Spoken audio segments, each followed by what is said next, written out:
Booba ou Rof ne sont pas responsables des bêtises que moi et mon gang ont fait. Ils sont pas responsables que Badran le habs.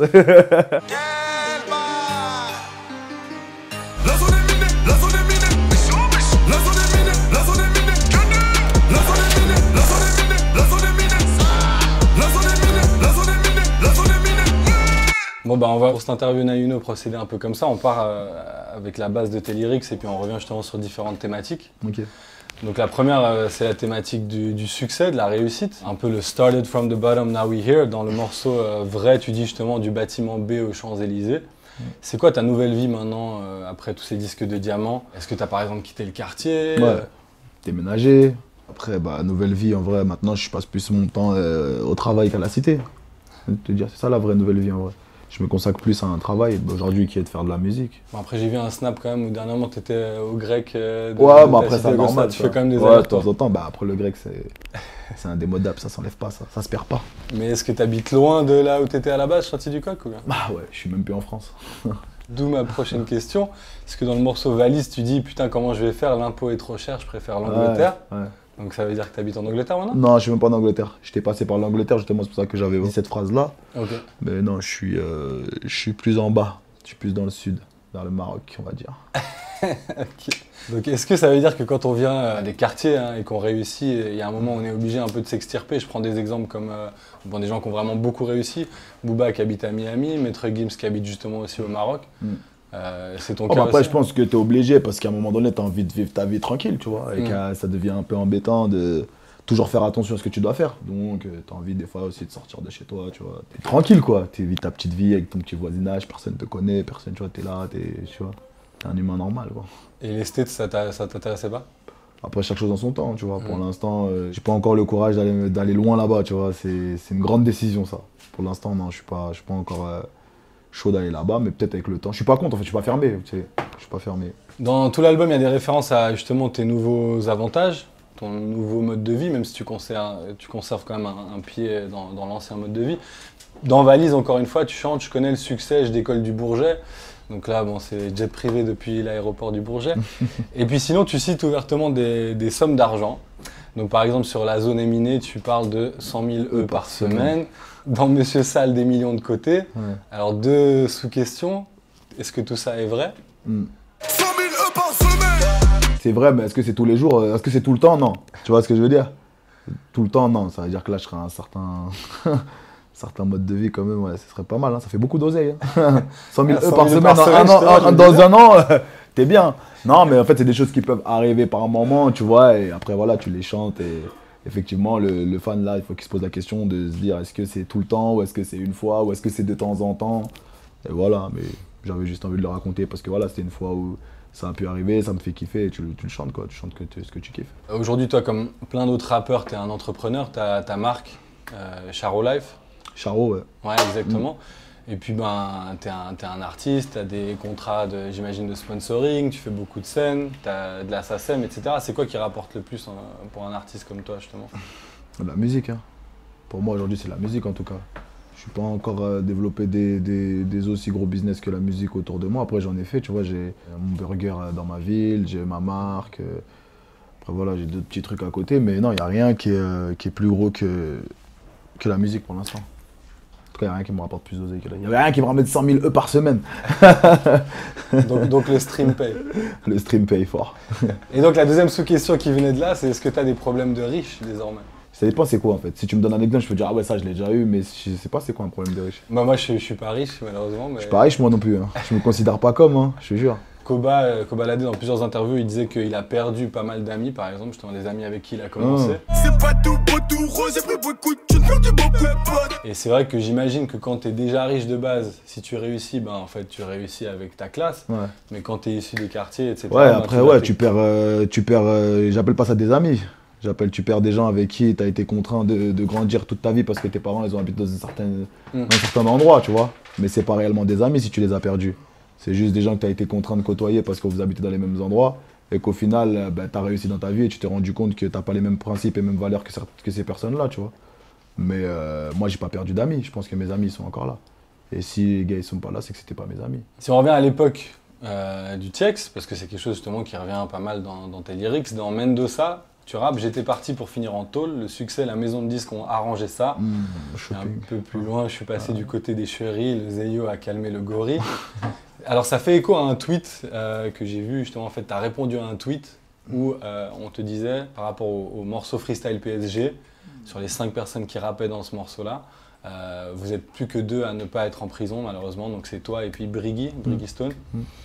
Comment est-ce que tu vis justement cette réalité, ce tiraillement où il y a des gens avec qui tu as carrément fait de la musique et qui ont emprunté d'autres trajectoires? C'est notre destin, c'est comme ça, c'était écrit. Hein. On se connaît tous depuis qu'on est petit et au final, je pense que on récolte tout ce que l'on sème un peu, tu vois ce que je veux dire? C'est-à-dire que je sais que j'ai pas traîné avec des mecs qui, tu vois, ils allaient pas à la bibliothèque les mecs. Hein. Ah, mais tu vois ce que je veux dire? C'est-à-dire qu'au final, ouais, ils ont un peu ce qu'ils méritent. Mais c'est rien de bien méchant et ils vont sortir et tout va s'arranger, tu vois. Mais c'est des périodes par lesquelles il faut passer. Et c'est arrivé dans une mauvaise période parce qu'aujourd'hui, tu vois, il y a du succès, il y a tout ça, mais il fallait le payer un jour et voilà, c'était à ce moment-là et voilà. Et quand ils vont sortir, on repartira sur de meilleures bases. Le placard. Justement, ça m'a fait penser à une interview de Soprano. En plus, Soprano, on l'imagine moins dans ces contextes-là, en fait, où il disait que malgré son succès, etc., tous les soirs, il était au téléphone avec un ami à lui qui était derrière les barreaux. Est-ce que c'est justement ton quotidien, malgré... je suis souvent connecté avec eux. Après, tous les soirs, ce serait de mentir. Hein, j'ai pas que ça à faire. La vérité, même quand ton pote il est dehors, tu passes jamais tous les soirs avec ton pote au téléphone dehors. Alors pourquoi je vais le faire quand il est en prison? C'est une vérité, je passe souvent du temps avec mes potes qui sont de l'autre côté parce que ça reste mes potos, tu vois, et que moi-même, je reste le mec qu'ils ont connu à la cité, tu vois. Donc ouais, je prends des nouvelles, on s'appelle, on truc, et c'est normal. Ça, c'est quand c'est ton ami. Et voilà, les mecs, t'as vu, on a fait du son ensemble, on était tout le temps ensemble et tout. Ça veut dire que c'est obligé de, tu vois, de raconter un peu ce qui se passe, faire kiffer, donner la ce fort aussi, le préparer à la sortie. Parce que les mecs, quand ils sont là-bas, quand ils sortent, c'est plus la même vie, il faut leur faire comprendre aussi. Ça a changé dehors, tu vois. Ça a changé dehors, ça a changé pour nous aussi, tu vois, le gang, quand tu étais dans le gang, il y avait une certaine ambiance avant que tu tombes. Maintenant, c'est plus pareil, il y a ça, il y a ça. Ça veut dire, voilà, les mecs, il faut qu'ils se rendent compte de ça. Donc voilà, ça discute, ça échange, c'est d'échanger des idées, parle un peu de meufs, ils kiffent, ils rigolent, tu te rappelles elle. Tu connais ces trucs de QME, quoi, tu vois. On va terminer avec ce premier thème de la réussite. Avec tous tes lyrics, on sent justement que ta réussite prend la revanche sur la vie de banlieusard de base, mais aussi sur tes débuts, parce que toi, tu es arrivé dans le game, tu as eu un immense buzz, et puis Charo Life, la mixtape qui est sortie en 2015, elle a peut-être pas confirmé des attentes, en tout cas en termes de chiffres. Bon, typiquement, moi, à titre personnel, je l'ai beaucoup écouté et tout ça, y compris d'ailleurs ton deuxième album, mais c'est justement 2 projets sur lesquels on t'attendait avec plus de succès. En fait, c'est comme je dis, c'est que moi, je suis arrivé dans l'arène, et quand je suis arrivé dans l'arène, moi, je prenais ça en jeu, alors que les gens sont en train de m'évaluer. T'as compris? C'est comme si moi je viens, je joue, tu vois, et les gars ils sont en train de m'évaluer alors que moi je croyais que c'était un jeu, tu vois ce que je veux dire? Alors que moi là-bas c'est ma passion. Je suis avec les potos, on est dehors, on fait du son, on va au studio, on enregistre nos conneries, on est là, ça marche. Oh, comment ça marche? Et on balançait.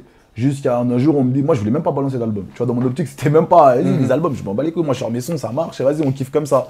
Jusqu'à après voilà, j'ai signé, j'ai truc, on m'a demandé de sortir des projets, et là ça devenait un métier. Mais moi à cette époque-là, je me rendais pas compte encore que c'était un métier, tu vois. Pour moi j'étais dans le jeu, j'étais dans le kiff. Et c'est quand on a commencé à m'évaluer que j'ai compris, j'ai dit ah ouais d'accord, ah ouais, ça se passe comme ça ici, tu vois. Ah ouais, en plus de ça, les gens ils m'évaluent et en plus ils ont des grandes attentes sur moi, tu vois. C'est pas on t'évalue en mode ah ouais c'est un petit nouveau et tout, moi on m'a évalué en mode vas-y il faut qu'il envoie la sauce, tu vois. Donc du coup ouais, après quand j'ai vu qu'on m'a évalué 1 fois, 2 fois, je me suis dit ah non là vas-y on va essayer de comprendre c'est quoi leur attente et on va travailler pour leur donner ça. Et c'est de là que c'est passé de jeu à travail. Est-ce qu'il y a quand même des périodes dans toute cette époque où tu as un peu flippé, tu t'es dit bon bah parce qu'à la base tu avais une formation pour devenir éducateur spécialisé, j'imagine que tu avais évidemment ta vie aussi de rue entre guillemets. Et puis la musique, est-ce que tu t'es dit peut-être c'est pas le choix adéquat? Non, j'ai pas douté de ma musique, jamais douté de ma musique. J'ai plus essayé de comprendre l'environnement, le truc, tu vois, comme je t'ai dit, il y a des gens qui m'attendent, ah ouais, il y a des attentes, il y a des trucs qui m'écoutent, tu sais, c'est d'analyser le truc, mais genre me dire non, j'arrête la musique. Non, parce que d'où je venais, c'est que du bonheur pour moi, c'est que du plaisir, c'est que du plus. Tu vois ce que je veux dire, c'est que du plus. Même, tu vois, un concert devant 100 personnes, c'était déjà un plus. Ah, gros, il n'y a rien chez nous. Hein. Alors on passe au deuxième thème que je voulais aborder avec toi, c'est ton rapport avec la jeunesse et notamment le public, en fait, le jeune public. Donc toi, on l'a dit, tu as fait une formation d'éducateur spécialisé. Est-ce que tu peux déjà juste nous en dire un peu plus? Ça consistait en quoi exactement? EduxP, tu as vu, en vrai, c'est les éducateurs, clairement, tu vois. Éducateurs pour aider les petits à prendre le bon chemin dans le truc où j'allais, hein, tu vois. C'était plus moi avec les petits du foyer et tout. Tu les aides, tu vois, à ouvrir les yeux sur certaines réalités. Parce que à certains âges dans l'adolescence, tu peux être vite aveuglé par certaines réalités qui ne sont pas vraies. Tu vois, croire que tout le monde doit ouvrir un rinté, tout le monde doit finir Don Corleone. Tu vois ce que je veux dire? À un moment, c'est ce que tu crois. Ben, je suis passé par là, tu vois. À 15 ans, tu crois que c'est ça la vraie cité. C'est d'être comme le grand de la cité qui a le dernier C63 et tu t'en bats les couilles de ce qu'on te raconte en fait. C'est ça qu'il faut, parce que c'est ça être vrai, tu vois. T'as l'impression que c'est ça. Juste leur ouvrir les yeux, que leur dire que il y en a qui ont ça, mais c'est pour eux, c'est leur destin. Toi, t'es pas peut-être destiné à faire ça, t'es peut-être destiné à faire quelque chose de mieux et réfléchi, tu vois. Tout simplement. Justement, moi j'ai un peu l'impression qu'il y a un paradoxe entre cette figure de base d'éducateur, enfin de Niska qui aurait pu finir éducateur spécialisé. Est-ce que je chante, c'est ça? Ouais, tu vois, le sale, le fait d'être méchant, le rap hardcore, les paroles très crues. Ouais, mais parce que ce que je chante pas. T'as vu, quand je suis éducateur, je donne conseil, je t'oriente vers quelque chose. Mais quand je te chante pas pour te donner conseil. Sinon, je fais du rap conscient. Tu vois, si je veux te donner des conseils, si je veux truc et tout, je fais du rap conscient, je m'assois, je mets un truc calme, je t'explique les choses, je te parle. Moi, quand je rappe, c'est pas ça, moi, c'est la fête. Tu vois, et je raconte ce qui faisait partie de mon environnement, tu vois. Je raconte ma vie, je raconte la vie de mes potes, je raconte la vie de mon entourage, de mon gang, de tout ça, tu vois. Ouais. Et malheureusement, bah, c'est pas très, voilà quoi, c'est sombre. Mais c'est moi, c'est ce que j'aime. Mais dans mes textes, je te dirais pas fais comme moi ou va faire ça. C'est pas de l'incitation, tu vois ce que je veux dire? Et quand je suis éducateur, je prends l'initiative de venir te diriger vers quelque chose. Pars de là, allez là. Mais quand je chante, je donne aucune directive à personne. T'écoutes, moi j'ai écouté du rap toute ma vie. Je suis pas allé au Habs, comme j'ai dit dans le son, tu vois, j'ai vesquille. Même si j'ai failli, même si truc, je suis pas allé. Tu vois ce que je veux dire? Je suis pas allé, voilà, c'est pas parce que tu écoutes du son qui est truc que ça t'incite ou quoi que ce soit. Et je pense qu'avant, c'était encore bien plus bresson que maintenant. Maintenant, c'est encore un peu festif et tout, mais avant, les gens, ils racontaient des trucs. Tu dis toi ou les autres rappeurs? Non, la musique en général. Ah ouais, quand à l'époque où je l'écoutais, tu vois, les mecs, ils nous racontaient des vraies histoires. Avant, les ghettos, c'était pas, tu vois, c'était une autre époque, c'était une, tu vois. Et ça aurait pu nous donner envie de faire des trucs pas bien. C'est pas pour autant en tout cas, même si on les a fait, c'était pas par rapport au texte de musique, hein. En aucun cas. Personne n'est responsable. Booba ou Rof ne sont pas responsables des bêtises que moi et mon gang ont fait. Ils sont pas responsables que Badran le Habs. C'est vrai. On va jamais tirer une responsabilité directe, mais tu es d'accord que tu es une figure très populaire. Tu vois, moi j'ai un deuxième taf qui est le prof en l'occurrence, et puis voilà, les jeunes ils connaissent tous tes paroles et tout ça. Ouais, bien sûr. Qu'au moment où tu écris, tu te dis quand même, parce qu'en plus de ça, alors on pourrait se dire ok, bon c'est mentionné explicit lyrics, il y a des trucs qui sont interdits à une certaine tranche d'âge, mais au final on sait que tout le monde c'est comme le porno quoi, au final on sait que ça circule et qu'il y a des jeunes qui vont tomber là-dessus. Est-ce que des fois quand tu écris un truc, tu te dis pas là, bon, vas-y c'est chaud. Tu sais, j'ai commencé à me dire ça quand? Depuis que mon fils il commence à comprendre mes textes. Tu vois? Ouais. Là ouais. Ça m'arrive par moment de me dire bon vas-y, on va calmer un peu, tu vois. Il y a le fiston. T'as vu? C'est comme quand tu parles avec tes potes, des fois, tu vois, il y a ton fils, tu vois, ben c'est pareil, tu vois. Voilà, vas-y, tranquille. Mais sinon, après, de manière générale et tout, franchement, moi, je me fais plaisir. Hein. Franchement, je me fais plaisir, tu vois. Après, c'est sûr que ça peut déranger certaines personnes. Mais comme je dis, hein, en vrai, ce que je raconte, c'est ce que beaucoup de gens vivent. Et qu'on dise ce qu'on veut, le peuple aime le sale. Hein. Quand tu regardes un film, tu veux que ça bang bang, tu veux que ça tire, tu veux voir des... Tu vois ce que je veux dire? Tu veux qu'il y ait de l'action. C'est pareil. Nous, là d'où je viens, quand on écoute la musique, on l'aime quand elle est sale. Hein. Justement, dans le feat avec Kobalade, donc c'est Tous les coulés, tu dis exactement ça. Je sais ce que vous voulez, juste à vous demander. Mais est-ce que tu as vraiment l'impression que c'est que ça que ton public attend et... C'est pas que ça. Ouais. C'est pas que ça, parce que quand je fais des médicaments, ça marche autant bien qu'un F1, tu vois ce que je veux dire? Ouais. C'est pas que ça non plus. Mais c'est ça qui me... En tout cas, c'est ça qui m'a ramené là où je suis aujourd'hui. Ouais. Tu vois? Après, voilà, avec ça, j'ai eu d'autres palettes que j'ai montrées, donc il y a d'autres personnes qui sont accrochées à d'autres couleurs de moi. Mais la base de Niska, c'est Cardiaque Chirac, jeune Renoir sauvage, a du sperme dans l'œsophage. Tu vois ce que je veux dire? Jeune Renoir sauvage, elles ont du sperme dans le sauvage.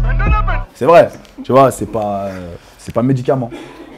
Est-ce que tu penses que tu ferais de la moins bonne musique si justement tu étais un peu plus édulcoré? Je pense pas que je ferais de la moins bonne musique, mais je ferais de la musique moins cohérente. Avec moi-même. Et je pense que toi, peut-être si tu m'écoutes, ça te parlerait moins, tu vois. Je veux dire, ouais, Niska, moi, c'est pas comme ça que je l'aime. Ah, moi j'ai vachement kiffé Médicaments, hein, par exemple. Oui, non, ouais, mais je sais. Mais je te parle, quand je dis toi, je te parle Oui, d'un oui, petit oui. de 15 ans qui m'a écouté depuis, tu vois, le début. Lui, Mhm, Médicament, il va kiffer peut-être, ouais, ça va, il a un truc, mais renvoie-moi la zone est minée, tu vois. Tu parlais de ton fils avant. J'ai trouvé très intéressant dans l'interview chez Click, donc avec Mouloud Achour. Je crois qu'à un moment, justement, il te pose une question par rapport à ça, le fait que ton fils puisse comprendre, voire même chanter tes paroles. Ouais. Et toi, tu avais une réponse où tu disais, j'essaie de lui faire comprendre que c'est plutôt de la fiction. Ah, c'est de l'acting. Mais alors maintenant, j'aimerais vraiment qu'on clarifie ça parce que toi, tu es quand même un rappeur qui raconte son vécu. Le premier morceau de l'album, il s'appelle Vrai. Dans Hasta Luego, tu dis ce que je chante, c'est pour les braves, ce que je dis, c'est pour de vrai. Donc justement, tu vois. Non, mais ce que je la dis, c'est fiction- pour de vrai. Mais est-ce que ce que je dis, c'est ce que tout, c'est moi qui a fait. Ok. C'est ça. Mhm. Ce que je raconte, c'est pour de vrai, mais c'est pas tout fait, tout ce que je raconte. Mhm. C'est pas moi qui est acteur de tout ça, ouais. Il y a des trucs sales. Il y a des trucs trop sales pour moi, mais moi j'ai peur de les faire. Tu vois ce que je veux dire? Non, mais c'est que ce que je dis, c'est pour de vrai, mais c'est un environnement. Mon fils, ouais, mais je vais jamais lui cacher que j'ai grandi dans le ghetto. Ça, j'ai aucune honte et même une fierté limite. Tu vois ce que je veux dire? Ça, ouais, ça fait partie de mon environnement, mais ce que je raconte, il faut que tu saches, il faut qu'il sache que voilà, c'est un environnement analysé. Au final, je fais une analyse d'un endroit où j'ai grandi, tu vois. Mais tout n'est pas moi, tu vois. Et tout n'est pas à reproduire, surtout. Ceci est fait par des professionnels. Voilà, Ne c'est ça. reproduisez pas ça Reproduisez pas à la maison. Du coup, tu penses faire du sale ou même être Monsieur Sale jusqu'à quand Je dis en termes d'années. Là, t'as quel Jusqu'à âge, ce que l'envie parte. Hein. Ouais. Franchement, t'as vu, c'est une passion. Hein. Et à un moment donné, bah, je pense que voilà, et quand t'as atteint plein de trucs, t'as fait plein de trucs, ça, avec le temps, bah, c'est moins qu'au début. Bah, quand je pense qu'il n'y aura plus l'envie, il faudra arrêter. Mais pour l'instant, l'envie, elle est là comme jamais. Ouais, elle est encore là. Si on devait imaginer une réédition de Monsieur Sale en Monsieur Propre, ça parlerait de quoi De meuf.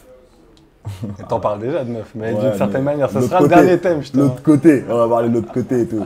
Les bienfaits. On va pas parler des bienfaits de l'humanité. Ouais, monsieur prof, c'est ça. T'as essayé quand même, t'as commencé avec le humanité. Ouais, j'ai commencé. Non, je l'ai mis à la fin, ça. Hein. Parce que quand j'ai vu que les mecs commençaient à me bouder et tout, quand j'ai balancé la tracklist. Ah, tu l'as bien, tu ouais, l'as après, rajouté je suis à la fin. reparti, j'ai fait l'intro et tout pour que tout le monde soit content. Tu pourrais parler d'amour, par exemple. Ouais, fort. Fort. Mais après, ça, c'est des trucs je ne m'empêche pas de parler d'amour. Hein.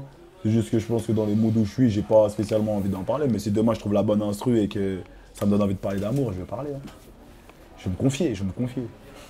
Et je pense que même les fans, c'est ce qu'ils kiffent, tu vois. Te découvrir à travers certains trucs. Quand tu tournes trop en rond, c'est relou. Chaque album, montrer une autre facette de toi, un côté à chaque fois un peu plus truc. C'est accrochant, c'est comme quand tu lis une histoire, hein, c'est la même chose. Et ben du coup, on aborde la dernière grosse thématique, justement, c'est ton rapport aux femmes. Donc, alors, juste déjà, est-ce que tu peux me confirmer une chose? Donc, j'ai vu une interview chez Brut où il y avait des filles qui te demandaient, qui te posaient précisément cette question. C'est important sur les femmes dans ta vie. Ah, franchement, moi, j'aime trop les schnecks, les filles. De ouf. Bon, alors justement, moi, ma question, c'est pourquoi est-ce que dans ton récit, on retrouve les femmes que à travers, en fait, justement, on va dire une objectification dans le sens où, voilà, c'est que des objets de désir. Oh, pas spécialement. Hein. Des objets de désir, quand tu dis objets de désir, c'est-à-dire. Par exemple, tu vois, dans Siliconé, elle est bonne la Wiss, je vais te démonter à l'hôtel Ibis. Dans ce bâtiment, des fois, quand je fume, je repense à son cul, je prends mon gamos et je repars la voir. Alors, du lundi au lundi, je vais lui baffer son fessier, lui casser les reins, lui plier les dorsaux, lui attacher les mains. Et puis, il y en a d'autres comme ça. Alors, Sorti voilà. de son contexte comme ça, c'est sexuel, hein, c'est un film de cul, le truc. C'est pour ça que je dis, c'est pas Je un voyais titre pas ça en comme ça. particulier. Je voyais pas ça comme ça. Merde. Mais c'est vrai que si tu regardes la figure de la femme en sortant de tes albums, c'est beaucoup ça en tout cas. C'est peut-être Ouais, pas beaucoup de que sexe, ça. mais parce que je kiffe. Comme je te dis, je raconte ce que je vis, je raconte ce que je kiffe, tu vois. Et ouais, ben, je suis un mec comme tous les mecs, tu kiffes le sexe et voilà, et je parle de ce que je vis, des trucs, j'ai des images qui me viennent, je les écris et puis basta, tu vois. C'est fait son fessier, ben, c'est l'image de la veille peut-être qui m'est venue et tu vois, je l'ai écrit. Mais tu vois, comme je te dis, c'est pas pour inciter ou je sais pas quoi, c'est juste, tu racontes ta vie, quoi. Tu vois, tout simplement. Mais après, je parle de femmes comme les femmes parlent d'hommes aussi dans leur son, moi, tu vois. Les meufs, elles parlent que de gars aussi. Il m'a fait ça, il m'a fait mal, il m'a tapé, il m'a blessé, il m'a trompé, il m'a truc, mais ça généralise pas tous les keumers. Non, Non, c'est Bah, pas une voilà. question. Oui, oui, je vois ce que tu c'est veux ça, ben, c'est la même chose, en vrai. Mais le problème en fait, alors typiquement dans le rap, c'est qu'il y a tellement peu de meufs que le discours. Ouais, mais entre même, guillemets, même pas en rap, en fait, en musique claire. Ouais, ouais. Quand une meuf elle va faire de la zik, mais en général, c'est pour parler des keumés. Et pas en, tu vois, bon, dans un Entre son, autres, on va, entre autres. un son, on va peut-être le glorifier, mais après les autres, c'est, ah, il m'a fait mal, il m'a truc, ah, nanana, je suis brisé, c'est comme ça ou pas? C'est ça, c'est le business. C'est comme ça que ça se vend. Mais après, il y a des morceaux de rap qui parlent de femmes comme des figures positives, tu vois. Je sais pas. Alors, c'est d'autres exemples. Hein. Mais Kerry bien sûr, mais la James, femme, mais Mehdi. bien sûr. Mais après, moi, quand je parle de c'est parce que ça va avec comment dire, ça va avec mon image, ça va avec mon truc, tu vois, c'est ma façon de. Mais bien sûr que je peux te faire aujourd'hui un son qui glorifie les femmes. Tu vois ce que je veux dire? Mais bien sûr, j'aurais pas de mal à le faire. Hein. Et donc, Niska, au quotidien, s'entend tout à fait bien avec les femmes, ne les considère pas que Mais comme de des ouf. objets. Mais moi, je traîne qu'avec ça. Et, regarde, elles sont là, les femmes, regarde, elles sourient. Ça lui fait plaisir, Mais ça lui de fait ouf, plaisir. wesh. Mais moi, de ouf, j'aime trop ça. Voilà. Tout le temps, ils savent très bien. Tu vois, je suis comme ça avec ma Ronda, mes sœurs, c'est laisse tomber, tu vois ce que je veux dire? Ah non, moi les femmes, je kiffe de ouf. Après, ouais, dans les textes, c'est pour gaulerie, comme je te dis, mais en vrai, de vrai, dans la nature, dans la vraie vie, rien à voir. Ils sont là, demande-leur. Après, tu leur fais une interview, tu leur demandes si je les maltraite. Niska, ben, on a terminé les thématiques. J'ai encore juste 2 points que je voulais voir avec toi. C'est l'importance des top lines en fait. Je sais pas par rapport à cet album-là si c'est quelque chose auquel tu as eu recours. Je sais que par exemple pour Réseau, avait eu des modèles ou en tout cas des idées qui avaient été fournies par certains beatmakers top liners. Là justement, est-ce que c'est de nouveau le cas par rapport à cet album? Moins. Beaucoup moins. Beaucoup moins. Ouais, beaucoup moins. Je crois qu'il y a que lundi au lundi. Hein. Tu l'as dit au lundi, ou tu es fendi, on a le yébi. Et il y avait eu une espèce de polémique parce que Booba avait justement un peu apostrophé certains top liners où il disait qu'il faut qu'ils restent à leur place, que ce ne soit pas des restas, etc. Toi, tu avais commenté ce post-là avec des smileys qui rigolaient, mais bref, au-delà de ça, enfin de manière plus générale, justement, toi, quelle est ta position là-dessus sur les top liners? Est-ce qu'ils ont vraiment amené quelque chose? Mais non, mais que chacun reste à sa place, ça c'est sûr, tu vois ce que je veux dire. Les top liners, ils apportent une pierre à l'édifice, bien sûr, on peut pas leur enlever, mais quand un son il sort, s'il faut glorifier tout le monde, l'ingé, le top liner, le beatmaker, le nanana, on s'en sort plus. Hein. Il y a tellement de personnes qui participent sur un morceau comme ça que, au final, faut laisser les choses comme elles sont, il faut, voilà, tu vois. Ça se passe bien, c'est l'artiste qui vend, quoi. C'est le dernier produit du marketing, c'est toi qui te mets en avant, faut pas mettre tu vois ce que je veux dire? C'est toi qui te mets en avant, c'est toi le produit, c'est toi l'artiste, c'est pas les mecs qui sont. Tu vois ce que je... Voilà, t'as compris. Bien sûr, mais j'ai quand même l'impression par contre dans le rap français depuis justement ces 2-3 dernières années, ou en tout cas on a mis ça en avant, qu'il y a... En fait il y a presque plus de hits en fait. Alors peut-être qu'il y en a qui émanent pas forcément de top line à la base, mais est-ce que justement tu sens que les beatmakers par rapport à leur propre sensibilité quand ils composent la prod, ben, c'est les personnes les plus à même de fournir la mélodie de base, etc. Non, ça veut rien dire ça. Ça c'est vraiment à l'émotion, comment tu perçois le truc, tu vois. Je trouve le beatmaker il peut taper la prod lui-même, mais comment il va percevoir, il a une certaine. Tu vois, tout ça c'est une question de perception. Tu vois, où tu veux ramener le son, toi tu vas écouter le son, il va te faire penser à quelque chose, moi il peut me faire penser à quelque chose d'autre. Et qui aura la perception la plus forte en fait. Le truc qui va. C'est ça l'objectif de faire tourner les top liners, les trucs, c'est vraiment trouver le truc le plus fort sur la prod. L'énergie la plus forte, l'univers le plus fort, c'est ça le travail, en vrai. Donc là, dans cet album, tu dirais a priori une ou 2 top lines maximum. Ouais, vite fait. Hein. Franchement, j'ai pris vite fait. Hein. Et est-ce que toi-même, tu te top line Ouais, dans le mais sens parce où que tu fais voilà, des c'est ça yaourts aussi, c'est qu'avec le temps, j'ai évolué dans mes propres top lines et tout, donc voilà. Genre, tu t'écoutes une prod, tu fais un yaourt avec des mélodies, Pas des trucs toutes, comme ouais, ça, mais ça m'arrive. Quand je chante, ouais, ça m'arrive, tu vois. Genre des Monsieur Sale, des bâtiments et tout, tu vois, voilà. Gang, là j'allume ma weed dans le bâtiment. Je fume un dos, ne joue pas les gros bras, tu vas te faire shooter gentiment. La dernière question, je reprends une citation dans Tellement Gang. Le succès, c'est comme la mort, quand ça s'arrête, personne connaît le délai. Si tu sors un projet qui marche moins que les précédents, qui connaît moins de succès, justement, qu'est-ce que tu comptes faire? Ah, quand je repars à l'entraînement, hein. Bah ouais, t'as pas le choix. Hein. Si t'es comme si tu dis à un boxeur, bah, t'as perdu un combat, tu fais quoi? T'arrêtes la boxe? T'arrêtes la boxe? Il va dire non, je vais me rebattre après, bah, c'est pareil. Hein. Si tu fais un qui n'a pas marché, bah, il n'a pas marché, ça peut arriver. Hein. Tu peux pas toujours être au top, mais il faut repartir à l'entraînement et revenir plus fort. Après, si t'en fais 3 d'affilée qui n'ont pas marché, là, ouais, peut-être que là, va falloir arrêter. C'est peut-être plus dans le truc. Mais si c'est un seul, ça va. 1, 2, ça va. Tu peux toujours rattraper. Je dis ça aussi parce que dans plusieurs interviews, tu as dit que voilà, vu que Commando avait mis la barre super haute, là, ça te mettait la pression par rapport Ouais, ça met la pression, c'est sûr, ça met la pression pour la suite. Parce que les gens, ils s'installent psychologiquement, ils t'installent à un niveau où peut-être des fois, toi-même, tu n'es même pas prêt à arriver là-bas, tu vois. Parce que ça demande du travail. Hein. Si on veut te voir comme un numéro 1 ou comme un leader ou comme un gros, bah, toi derrière, il faut que tu travailles comme un numéro 1. Tout le monde t'a glorifié, t'as dit ah ouais, lui il est chaud, lui il est chaud. Et maintenant, il faut que tu rendes ça, tu vois. Bon, en tout cas, Monsieur Sall est bien parti. On te souhaite beaucoup de réussite pour celui-là, mec. Ça va. Merci. Yes. Merci. Sale. Yo yo yo, grosse dédicace, couleur 3, Nayono, on est ensemble comme jamais, Zifu Koro de la baie. Bou bou bou bou.